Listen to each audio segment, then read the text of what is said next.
Now, the host of Facing South Florida, Jim DeFede, joins us after an historic day on Capitol Hill as President Trump becomes the first president in U.S. history to be impeached a second time by the House of Representatives. Jim, historic indeed. We heard that those Republicans, those 10 Republicans, none from this area, voted with the Democrats. Were there any surprises from today's impeachment vote, as far as you're concerned? No, I don't think we're surprised at all that Mario Diaz-Balart, Carlos Jimenez in particular, voted the way they did. They had voted just a week ago, in the following the armed insurrection at the Capitol, to basically attempt to overturn the election results in Arizona and Pennsylvania. So the fact that they continue to stand by the president, I don't think comes as any surprise here. Maria Salazar was not available to vote last week because she had COVID and she was basically staying at home, hadn't been sworn in yet. So there was some concern or some curiosity as to how she would vote. But at the end of the day, the Republicans in South Florida decided that it was Donald Trump who helped get them elected by ginning up turnout in the 2020 election, and they weren't ready to step aside or break with Donald Trump. So I think that's pretty much the calculation that went into it. And Jim, again, those 10 Republicans that did break with their party to vote with the Democrats in favor of impeachment. But what does this mean for the future of the Republican Party right now? The Republican Party is at a real crossroads here.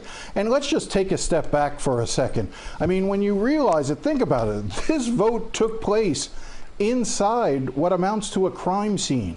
1 week ago, there was a violent attempt to overthrow the election results in the Senate chamber, in the House chamber, and throughout the Capitol. So they're voting in the midst of a crime scene.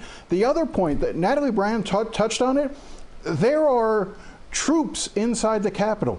There are going to be more military troops in Washington for the inauguration than there are in Afghanistan and Iraq combined currently.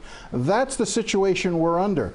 And so listening to today's debate among Republicans and Democrats, I was struck. You had Republicans essentially make the argument that this was a time for healing and coming together and impeaching a president in the final 7 days of his term made no sense. Whereas Democrats on their side made the argument of accountability.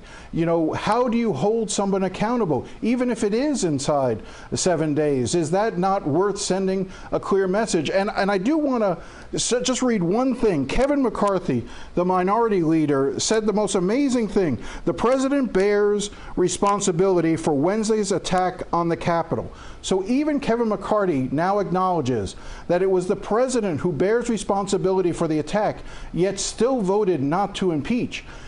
I don't understand how you can believe the president is responsible and not want to hold him accountable, simply saying, well, he's going to be gone soon anyway. This is a real divide in the Republican Party. There are millions and millions, tens of millions of people who will remain loyal to Donald Trump, and his influence is not going away. We're going to see how this breaks when it comes into the Senate, because my guess is there are a number of Senate Republicans who do want to break firmly from the president. Whether there's enough, I don't know yet.